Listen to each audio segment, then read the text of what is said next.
할렐루야, 반갑습니다. 네, 옆 사람과 같이 한번 인사하실까요? 반갑습니다. 잘 오셨습니다. 네, 오늘 제가 우리 수원 꿈꾸는 교회 오면서 참 마음이 기뻤습니다. 우리 수원 꿈꾸는 교회가요, 저희 함께 꿈꾸는 교회와 이름도 비슷해요. 네, 그래서 거리도 가깝고 또 제가 우리 조은 목사님과 자주 만나면서 또 함께 교제하는 사이다 보니까 제 마음속에는요, 우리 수원 꿈꾸는 교회가 늘 가까운 형제교회라는 마음이 제 안에 있습니다. 그래서 그런지 몰라도 오늘 저녁에 이곳에 오면서 제가 뭐 설교자로서 어떤 부담을 갖기보다는 우리 수원 꿈꾸는 교회 성도님들을 뵐 생각에 아주 마음이 설레었고 그리고 또 기대감 가득한 마음으로 이곳에 또 오게 되었습니다. 제가 우리 조은 목사님을 통해서 참 우리 수원 꿈꾸는 교회 우리 성도님들이 얼마나 말씀을 사모하는지 또 그리고 얼마나 좋은 예배자인지 제가 참 많은 자랑들을 제가 들어왔습니다. 근데 오늘 이렇게 예배를 드리는 모습을 보니까 아까 찬양부터 이미 은혜가 너무 가득한 거예요. 아까 특송하시면서 보니까 다들 울컥울컥 하면서 이렇게 자꾸 틀리시더라고요. 그래서 그게 참 감동이 막 넘치더라고요. 이게 막 메어서 찬양하는데 이 감동이 넘치더라고요. 네. 제가 우리 조은 목사님을 볼 때마다 참으로 제 마음에 도전을 받고 배우는 것이 하나 있습니다. 우리 것은 하나님 말씀에 대한 진정성이에요. 여러분 우리 목회자는요, 목회자가 가장 잘 아는 법이에요. 그래서 제가 우리 몇 년간 우리 조은 목사님과 함께 또 교제하면서 또 가까이 지내보니까 처음에는 목사님 뭐 리더십도 있고 은사도 많고 뭐 두루두루 많은 것을 갖추신 목사님이라는 생각을 했는데 제가 진짜 장점은 따로 있더라고요. 보니까 하나님의 말씀을 정말 진심으로 사랑하고 그 말씀을 우리 성도님들에게 정말 진정성 있게 잘 나누고 싶어하는 그 애쓰시는 모습을 제가 곁에서 볼 때가 많습니다. 네. 역시 오랜 시간 우리 이찬수 목사님 곁에서 가장 가까이서 목회를 배웠던 그 목사님 제자답게 하나님의 말씀 앞에 늘 고민하는 또 그 말씀을 살아내기 위해서 애쓰시는 모습을 제가 보면서 많이 배우고 있습니다. 이렇게 참 좋으신 목사님과 함께 은혜 넘치는 교회로 세워가는 우리 수원 꿈꾸는 교회를 통해서 앞으로 하나님의 크신 역사가 더 기대가 됩니다. 우리 그런 의미에서 옆 사람에게 이렇게 한번 인사할까요? 당신은 숲꿈에 빛나는 보석입니다.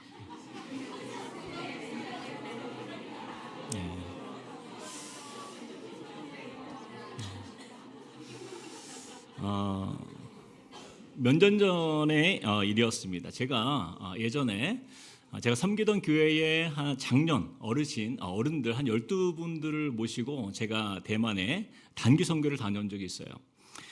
그런데 사역이 한창 진행되는 중에 태풍 소식이 들려온 거예요.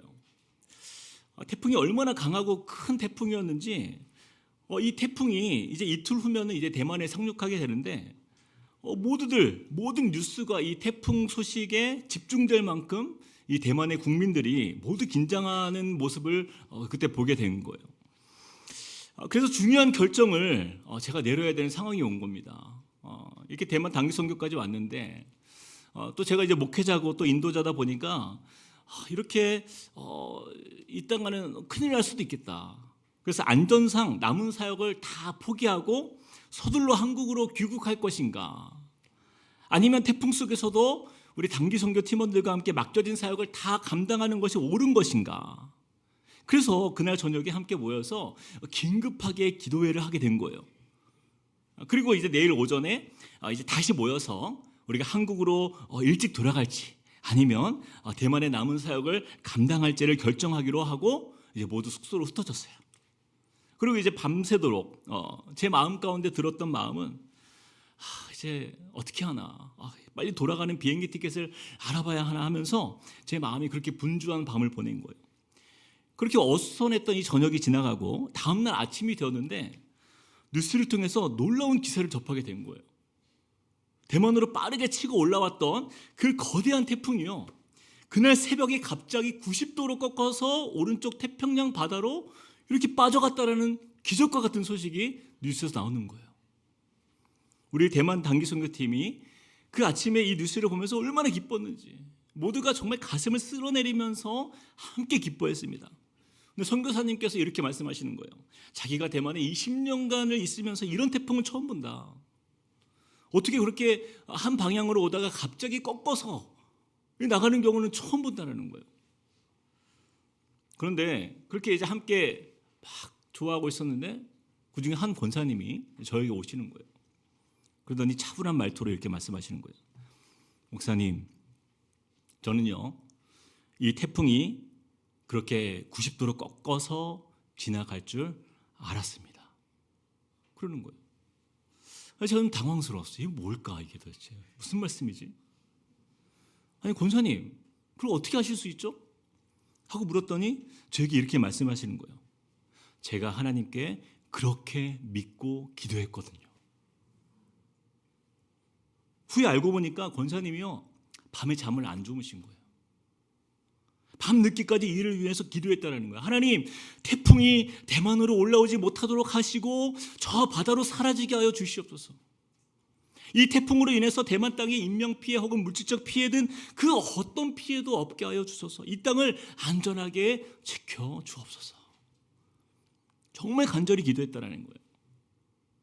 사실 이 12명의 단기선교 팀원들이 있었지만요, 저를 포함해서 나머지 성도님들은요 태풍이 지나간 게 너무 다행이다 그 마음으로 가득했어요. 하나님의 은혜라는 마음이 있었지만 그러나 중요한 것은 이 일이 우리가 기도했기 때문에 일어난 일이다라고 생각지는 못했던 거예요. 게다가 저는요 너무 부끄럽지만 목사라는 사람이 그 전날 밤새도록 고민한 게 이 단기팀 팀원들을 이제 어떻게 한국으로 가는 비행기 티켓을 싸게 알아봐서 한국으로 어떻게 하면 안전하게 이분들을 모시고 돌아갈 수 있을까? 그 고민 속에서 밤에 잠을 설쳤던 저 아닙니까? 근데 이 권사님은 밤새도록 그걸 위해서 기도하신 거예요. 그 권사님의 기도, 자신이 기도한 대로 이루신 그 하나님을 우리 가운데서 유일하게 만난 한 사람이 되었던 겁니다. 저는 그 권사님의 말씀, 목사님 제가 하나님께 그렇게 믿고 기도했거든요. 그 말씀이 잊혀지지가 않는 거예요. 저는 지금도 확신합니다. 그때 여러 사람들이요 기도했어요. 하지만 하나님께서 들으신 기도는 바로 그 권사님의 기도가 아닌가, 그런 확신이 있었습니다. 여러분, 이것이 바로 기도의 능력인 거예요. 저는 지금도 그때 일을 생각하면 참으로 부끄러울 때가 많습니다. 제가 깨달은 게 바로 이것이에요. 하나님께서 목사이기 때문에 기도를 받으시는 게 아니라는 거예요. 하나님께서 신앙생활을 어떤 오래 한 사람, 어떤 유능한, 어떤 그런 유력한 직분자이기 때문에 그 사람의 기도를 받는 것이 아니라는 거예요. 바로 그 누구든 상관없이 믿음으로 하나님 앞에 간절히 기도한 그 한 성도의 기도를 우리 주님이 받으신다라는 사실을 깨닫게 되었습니다. 여러분, 그런 의미에서 옆 사람에게 이렇게 한번 축복해 주세요. 당신이 그 한 사람이 되기를 축복합니다. 아멘. 혹시 여러분 그리스도인됨의 증거를 여러분들은 무엇이라고 보십니까? 제가 어떤 책에 글을 보니까요, 레슬링 선수들이 있어요. 레슬링 선수들은요 누가 봐도 저 사람은 레슬링 선수구나 하고 알아본다라는 거예요. 무엇을 보고 그런 말을 하냐면 바로 귀의 모양이에요. 여러분 만두기라고 들어보셨습니까? 이 레슬러들은, 레슬링을 한 선수들은요 매트에서 하도 머리를 문대고 바닥에 귀를 이렇게 문대다 보니까 이 귀에 있는 실핏줄이 다 터지고 붓고, 그래서 귀 모양이요 우리 보통 사람들과는 다릅니다. 이렇게 항상 이렇게 부어 있어요. 이렇게 튀어나와 있어요, 부어서. 그래서 일반 사람의 귀 모양과는 완전히 다르다라는 것이죠. 그래서 이 레슬링을 운동하는 사람들은요 다들 이 만두기라고 해요. 그래서 귀를 보면 이 사람이 레슬링 선수구나라고 알아챌 수 있다는 거죠. 그리스도인도 마찬가지입니다. 이 사람이 진짜 성도인지 무엇으로 알 수 있어요? 기도를 하는 사람인가, 기도를 하지 않는 사람인가를 보면 이 사람이 진짜 성도인지 알 수 있는 거예요. 왜 그렇습니까? 하나님을 믿고 의지하는 그 증거는요 바로 기도이기 때문이에요. 그래서 기도는 성도의 정체성이라고 할 수 있습니다. 예수님은 우리에게 말씀하세요. 기도 외에 다른 곳으로는 이런 유가 나갈 수 없느니라. 하나님은요 하나님의 자녀된 저와 여러분의 관계에서 오직 이 기도를 통해서만 일하신다 약속하셨습니다. 바로 하나님의 그 능력이 임하는 자리, 하나님의 도우심을 공급받는 자리는요, 오직 무엇을 통해서? 기도를 통해서 역사되는 줄로 믿으시길 축복합니다. 그래서 어떤 목사님은요, 기도를 이렇게 설명해요. 제가 너무 좋아하는 표현인데 한번 저를 따라해 볼까요? 기도는 하나님께서 우리 손에 들려주신 무전기와 같다. 여러분, 생사를 넘나드는 치열한 전쟁터를 한번 상상해 보세요. 거기서는요, 무기도 필요합니다. 또 방탄복과 어떤 철모나 비상식량 이런 것도 중요해요. 그러나 이 모든 것보다 가장 중요한 것은요, 본부와 교신할 수 있는 무전기예요. 그래서 전쟁 중에 이 전세가 불리하면 어떻게 됩니까? 본부에 연락해가지고 이 무전병이 지원을 요청하면요, 전세가 역전되는 거예요. 본부에다가 상대방이 있는 그 좌표를 알려주면 그곳을 향하여 포격이 시작됩니다. 또는 전투기나 폭격기가 날아서 그곳에 집중 포격을 해주면 전세가 완전히 역전되는 거예요. 그럼 이뿐이 아니에요. 탄약이나 식량이나 어떤 군수물품과 같은 그런 보급품이 떨어져서 어려움을 겪을 때가 있어요. 그럴 때 본부에 무전을 하면 헬리콥터를 통해서 필요한 그 군수품들을 내가 있는 곳에 정확하게 하늘에서 떨어뜨려 준다라는 거예요. 오늘 이곳에 우리 중보기도, 우리 구루터기 이렇게 섬기시는 우리 성도님들 함께 모이시는 이 귀한 자리가, 저는 이 중보기도 바로 이 사역이 바로 이와 같다라는 거예요. 우리가 한 성도를 위해서 중보기도를 하는 것은요, 그 하늘의 하나님께 무전 연락을 하는 것과 같은 원리인 거예요. 우리는 아무 힘이 없지만 그 성도님의 삶에 놓인 그 문제 앞에서 씨름할 때 본부 되신 그 하나님께 우리가 중보기도로 무전을 하면 하나님께서 그 성도에게 필요한 것을 하나님이 지원하시고 또 주님이 공급하시며 그 문제를 해결해 주신다라는 거예요. 우리의 가정과 우리 교회도 같은 원리입니다. 가장 지혜로운 성도는 어떤 성도예요? 위기가 감지되면 항상 본부 되신 하나님을 신뢰하며 기도로 무전할 때 우리를 향하여서 그 전폭적인 지원을 아끼지 않으시는 하나님의 크신 역사가 그곳에 임할 줄 믿습니다. 그런 의미에서 저를 한 번 더 따라해 봅시다. 기도는 하나님께서 우리 손에 들려주신 무전기와 같다. 바로 기도는 이와 같은 원리예요.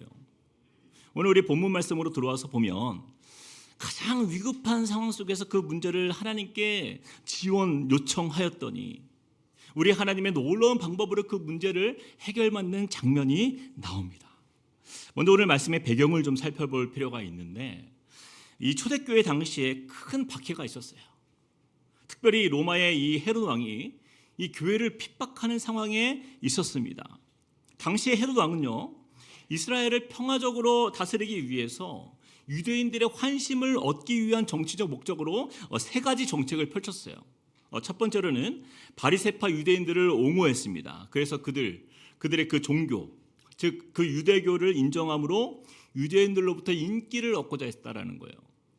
그리고 두 번째로는 예루살렘 북쪽에 있는 그 새 성벽을 건설하게 허락하여서 유대인들의 환심을 사는 정책을 함께 이루었어요. 그리고 세 번째 정책은 유대인들이 미워하는 기독교인들을 박해하여서 유대인들의 손을 들어주는 정책이었습니다.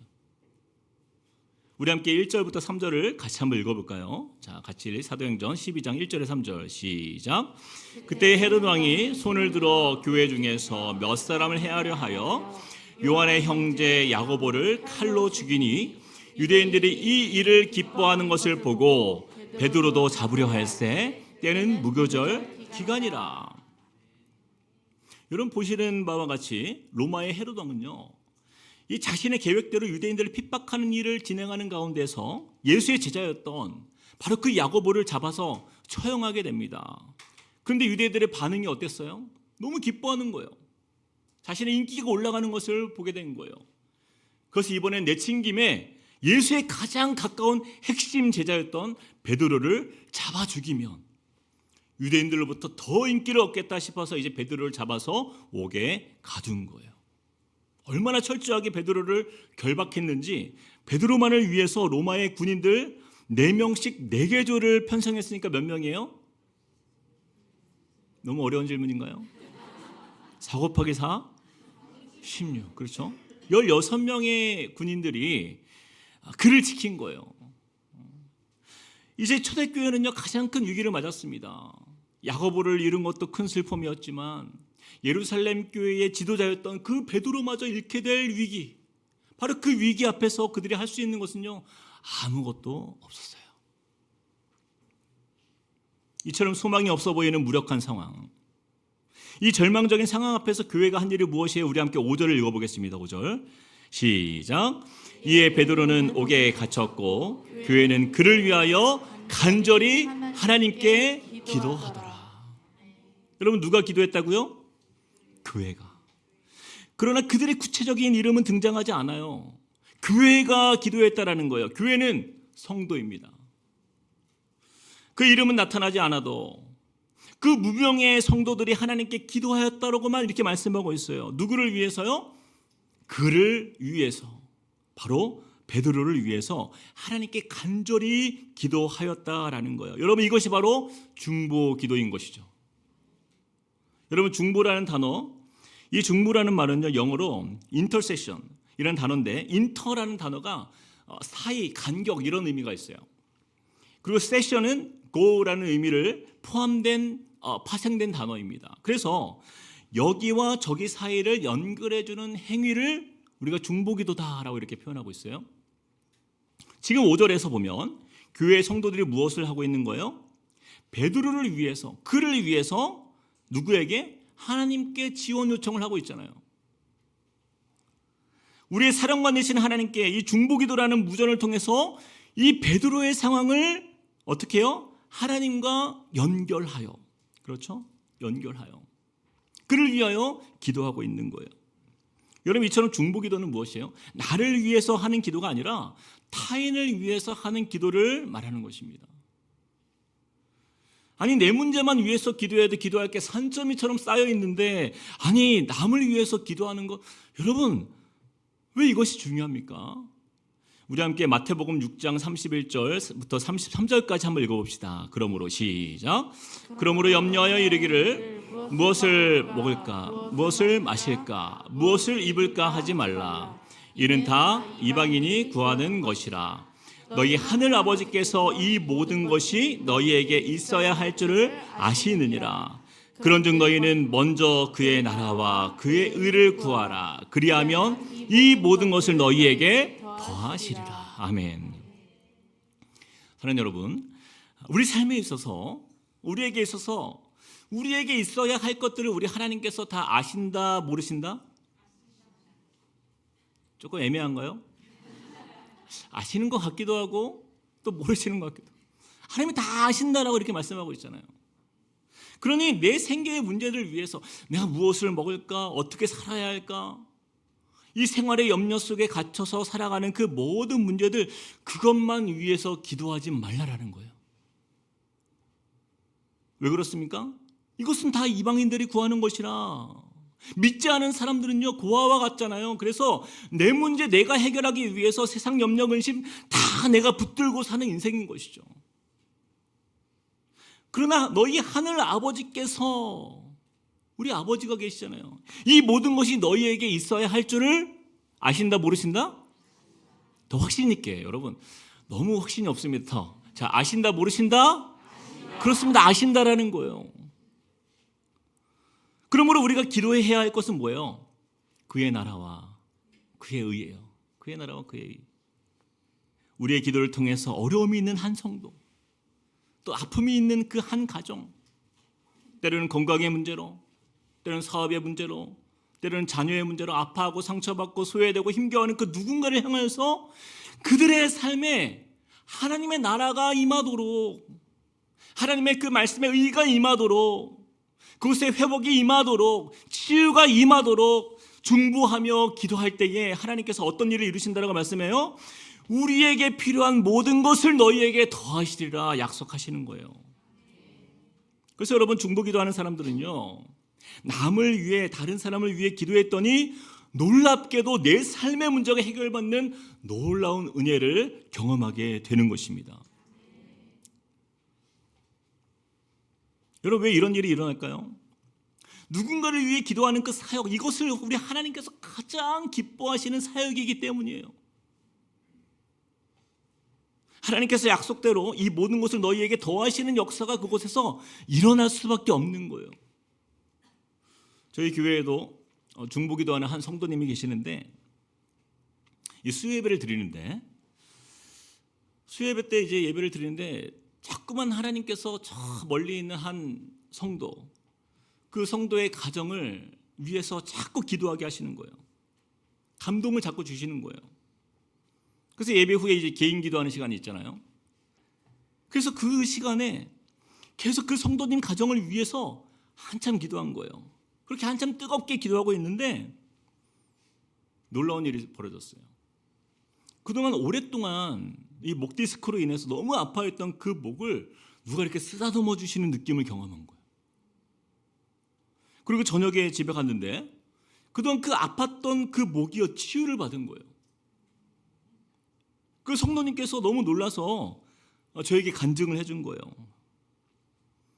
자신의 목이 아픈 것을 위해서 전혀 기도하지 않고 정말 그냥 한 가정을 위해서 마음 다하여서 중보하면서 기도했는데 어떻게 나에게 이런 일이 일어났나, 너무 신기하다라는 거예요. 제가 그래서 그분께 자신 있게 이렇게 말할 수 있었어요. 이것이 바로 중보기도의 은혜입니다. 여러분, 우리가 부모된 입장에서 언제 자녀들이 사랑스럽습니까? 자녀들끼리 서로 돌아봐주고 서로 사랑할 때 아닙니까? 저희 집에 자녀가 4명이 있는데요. 모르셨군요, 아직. 종류별로 있습니다. 뭐 주도적인 아이, 외향적인 아이, 섬세한 아이, 또는 관계 중심적인 아이 다 있어요. 제가 그래서 실험을 좀 하고 있습니다, 우리 아이들 보면서. 저희 아이들을 볼 때 가장 사랑스러울 때가 있어요. 그게 언제냐면 자신보다 다른 아이들을 돌아보는 아이예요. 저는 그런 아이를 보면요, 제가 따로 불러요. 그래서 뭐라도 손에 쥐어주면서 너무 잘했다 칭찬해 줍니다. 아니면 제가 기억했다가 따로 맛있는 것을 이렇게 주면서 정말 잘했다 이렇게 칭찬해 줄 때가 있어요. 저는 우리 하나님 아버지께서 우리를 보실 때 그런 마음으로 우리를 보신다라고 믿어요. 그냥 지금 당장 당면에 있는 내 문제, 그냥 내 어려운 상황, 그냥 내 고민만 가지고 기도할 게 너무나 많이 있지만 그럼에도 불구하고 내 주위를 돌아보면서 그 어려운 성도들, 기도가 필요한 성도들을 향하여서 내 시간을 내어서 하나님께 간구하는 그 중보 기도자를 우리 주님이 얼마나 기뻐하시고 사랑하실까요? 그리고 하나님께서 그렇게 기도하는 그 지체의 기도, 그 삶의 문제 하나님이 외면하실까요? 절대 외면하지 않는다라는 거예요. 저는 그런 의미에서 우리 수원 꿈꾸는 교회에 우리 중보 기도자로 서신 우리 성도님들은 정말 수지 맞은 거예요. 아멘이 이렇게 힘없는 아멘은 제가 오랜만에 들어옵니다. 다시 이거 편집해 주세요. 여기서. 자, 다시. 여러분, 우리 수원 꿈꾸는 교회 중보 기도자로 서신 성도님들 정말 수지 맞은 거예요. 힘듭니다, 이렇게 하면. 자, 우리 하나님 아버지께서 그렇잖아요. 네가 구하지 않은 거 걱정하지 말라라는 거예요. 너가 구하지 않은 거, 너 시간 내서 그렇게 중보기도 하면서 너 기도 위해서 기도하지 못한 거 그거 걱정하지 마. 왜요? 내가 다 알고 있어. 내가 다 알고 있어. 너에게 있어야 할 것, 그 모든 것 내가 너에게 더할 거야.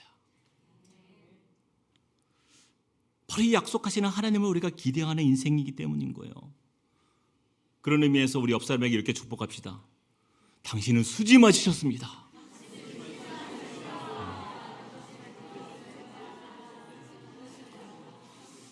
자, 이제 우리 본문에서 나타난 이 초대교회 성도들의 중보기도가 어떤 열매를 맺는지 함께 우리가 좀 보려고 하는데요. 여러분, 베드로는요 분명히 어디에 있었어요? 옥중에 있었습니다. 군인들 틈 사이에서 두쇠 사슬에 매어 있는 상태였어요. 그런데 어떤 일이 일어난 거예요? 7절에서 10절을 우리 같이 한번 읽어봅시다. 7절부터 시작. 호련히 주의 사자가 나타나매 옥중에 광채가 빛나며 또 베드로의 옆구리를 쳐 깨워 이르되 급히 일어나라 하니 쇠사슬이 그 손에서 벗어지더라. 천사가 이르되 띠를 띠고 신을 신으라 하거늘 베드로가 그대로 하니 천사가 또 이르되 겉옷을 입고 따라오라 한데 베드로가 나와서 따라갈새 천사가 하는 것이 생시인 줄 알지 못하고 환상을 보는가 하니라. 이에 첫째와 둘째 파수를 지나 시내로 통한 쇠문에 이르니 문이 저절로 열리는지라. 나와서 한 거리를 지나매 천사가 곧 떠나더라. 자, 호련히 주의 천사가 나타나서 베드로를 깨워 군인들 사이를 지나 그 열려진 쇠문 밖으로 인도하여서 그를 시내 밖으로 나가도록 하는 역사가 나타났어요. 여기서 우리가 주목해 보아야 할 중요한 단어 하나가 등장하는데 7절에 보니까 호련히라는 단어예요. 이게 우리말 성경에서 보니까 이 호련히라는 단어는 갑자기라는 뜻입니다. 갑자기. 근데 사실은 이것이 좀 아쉬운 부분이에요. 원래 헬라어 원어 성경으로 보면 이 호련히라는 단어를 헬라어로 이두라는 단어를 썼는데 본래 뜻은요, 자 보라라는 뜻이에요. 자 보라. 왜 이것이 중요합니까? 이 성경 저자가 이 성경을 읽는 독자들에게 이렇게 말하고 있는 거예요. 자, 지금부터 어떤 일이 일어났는지 잘 봐봐. 우리가 아까 읽은 5절 말씀, 베드로는 옥에 갇혔고 교회는 그를 위해 간절히 하나님께 기도하더라. 그리고 나타난 단어 이두, 호련히. 그 중보기도를 통해서 어떤 일이 일어나는지 여러분 지금부터 잘 보십시오 라는 표현이에요. 근데 이렇게 말씀이 이어집니다. 자, 베드로가 어떤 일을 경험합니까? 기적이 일어난 거예요. 주의 천사가 그를 옥문 밖으로 인도하는 놀라운 체험을 하게 된 거예요. 우리 함께 9절을 읽어볼까요? 9절 시작. 베드로가 나와서 따라갈새 천사가 하는 것이 생시인 줄 알지 못하고 환상을 보는가 하니라. 여러분, 베드로도 자기 자신이 얼마나 놀랬던지 이 일이 꿈인가 생시인가 한 거예요. 마치 자신의 환상을 보는 것처럼 믿겨지지 않는 경험을 그가 한 겁니다. 사랑하는 성도 여러분, 이 일이 어떻게 일어날 수 있었습니까? 우연히 일어난 사건입니까? 아니죠. 그들이 그 중보기도를 통해서 믿을 수 없는 일이 일어난 거예요. 그리고 여러분, 이 말씀이 기도를 통해서 일어난 일임을 강조하기 위해서 이 사도행전의 저자인 누가는요 11절과 12절을 기록했습니다. 우리 같이 한번 11절 12절 읽어봅시다. 시작. 이에 베드로가 정신이 들어 이르되 내가 이제야 참으로 주께서 그의 천사를 보내어 나를 헤롯의 손과 유대 백성의 모든 기대에서 벗어나게 하신 줄 알겠노라 하여 깨닫고 마가라 하는 요한의 어머니 마리아의 집에 가니 여러 사람이 거기에 모여 기도하고 있더라. 베드로가 정신을 차려 정신이 들어서 깨달은 것이 바로 이것입니다. 하나님 아버지께서 그의 천사를 보내서 자신을 옥에서 벗어나게 하신 줄을 알겠노라. 여러분, 이 모든 일이 하나님의 역사라는 사실을 베드로가 깨닫고는요 그가 이 성도들이 있는 곳으로 찾아갔습니다. 근데 베드로가 무엇을 본 거예요? 여러 사람이 거기에 모여서 뭘 하고 있었다?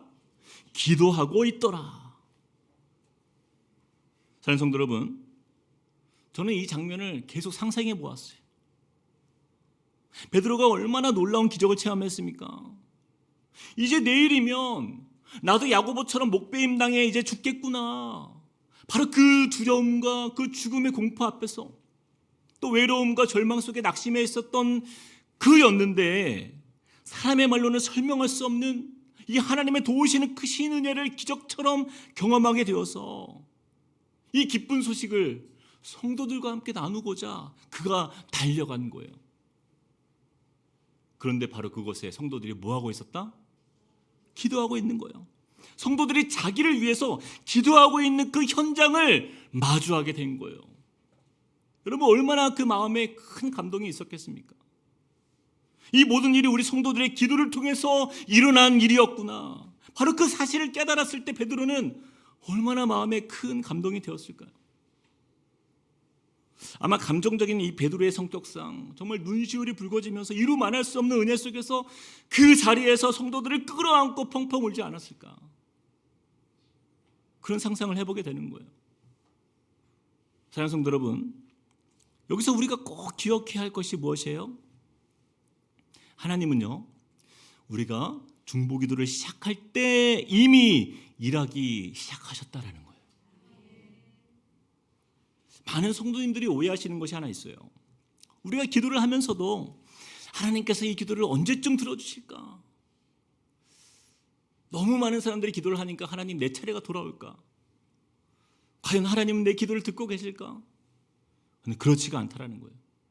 오늘 말씀을 통해서 우리가 분명히 기억해야 할 것이 하나 있어요. 그것은 우리가 기도하기 시작한 바로 그 시작부터 이미 하나님은 일하기 시작하셨다라는 것입니다. 예루살렘 교회의 성도들은요, 이 베드로를 위해서 기도하면서도 그 기도하는 그 사이에 지금 어떤 일이 일어나는지 알고 있었어요? 모르고 있었어요? 전혀 모르고 있었죠. 그러나 우리 하나님은요, 그들이 기도하기 시작했을 때 천사를 보내셨어요. 그들이 기도하고 있는 중에 베드로를 깨워서 옥문 밖으로 그를 인도하셨습니다. 그리고 그들은 그 베드로를 결국에는 만날 수 있었던 거예요. 빌립보서 4장 6절 말씀, 우리가 잘 아는 말씀이에요. 아무것도 염려하지 말고 너희 구할 것을 감사함으로 하나님께 아뢰라. 자, 어떻게 하나님께 아뢰라고요? 감사함으로. 왜요? 기도하는 동시에 이미 받은 줄로 알고 감사라는 거예요. 기도를 시작한 그 순간부터 이 기도를 들으시는 하나님, 이 기도 가운데 역사하시는 그 하나님이 일하실 것을 내가 믿기 때문에 감사할 수 있는 거예요. 여러분, 구약 성경에 등장하는 요나를 보십시오. 이 요나가요, 이 니느웨로 가라, 하나님의 말씀의 명령이 있었지만 그 말씀을 거역하고 결국 다시스로 향합니다. 그러다가 어떻게 돼요? 큰 물고기에 삼키게 됩니다. 바다에 던져지게 되어서 큰 물고기에 이제 삼키게 되고 물고기 뱃속에 갇히는 일이 벌어졌어요. 그때 요나가 하나님께 간구해요.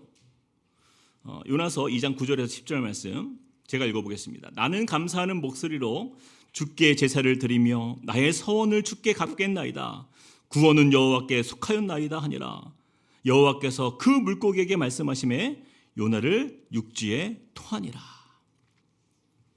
자, 요나가 큰 물고기 뱃속에서 며칠 있었을까요? 네, 우리가 잘 알죠. 3일간 있었어요. 3일이 지나서 요나를 육지에 토하게 하지 않았습니까? 그럼 요나가 기도할 때에 그 3일간 하나님이 하신 일은 뭐예요? 아무 일도 하지 않으셨나요? 자, 여러분 잘 생각해 보세요. 요나가 빠진 곳은 어디예요? 보기를 드려야 됩니까? 자, 1번 바다, 2번 사막, 3번 웅덩이. 어디예요? 바다잖아요, 바다. 자, 요나가 빠진 곳은 바다 한가운데에 요나가 던져졌잖아요. 그런데 요나가 기도하자마자 만약에 하나님께서 그 기도에 응답하셔서 물고기 그 뱃속에서 요나를 바로 내뱉으면 어떻게 되는 거예요? 맞습니다. 바다에서 죽는 거예요, 그냥. 차라리 어둡고 냄새나고 그 답답해도 물고기 뱃속이 나아요. 그렇죠. 그럼 요나가 기도했을 때 하나님이 행하신 일은 뭐예요? 요나가 기도했을 때 하나님은요, 큰 물고기를 어디로? 육지를 향하여 빠르게 나아가도록 인도하신 거예요. 요나는 지금 밖의 상황이 어떻게 일어나는지 알 수가 없었어요. 어쩌면 아무 일도 일어나지 않는 것처럼 보였을지도 모르겠어요. 하나님은요, 그러나 요나를 살리기 위해서 그 요나의 기도 속에서 큰 물고기를 향하여서 육지를 향하여 나아가도록 인도하신 것입니다. 그 시간이 3일이 걸린 거예요. 그리고 결국 요나를 어디에요? 가장 안전한 곳 그 육지에 그를 토하게 한 거예요. 여러분, 이것이 바로 우리의 생각보다 크신 하나님의 놀라운 은혜인 거예요. 이사야서 55장 8절에서 9절 말씀 이렇게 말씀합니다. 우리 같이 읽어봅시다. 너무 중요한 말씀이에요. 시작. 이는 내 생각이 너희의 생각과 다르며 내 길은 너희의 길과 다름이니라. 여호와의 말씀이니라. 이는 하늘이 땅보다 높음같이 내 길은 너희의 길보다 높으며 내 생각은 너희의 생각보다 높음이니라. 아멘. 사랑하는 여러분, 우리의 기도를 받으시며 그 기도를 통해서 역사하시는 하나님을 온전히 신뢰하시길 축복합니다. 여러분, 하나님의 생각은요, 우리의 생각과 차원이 달라요.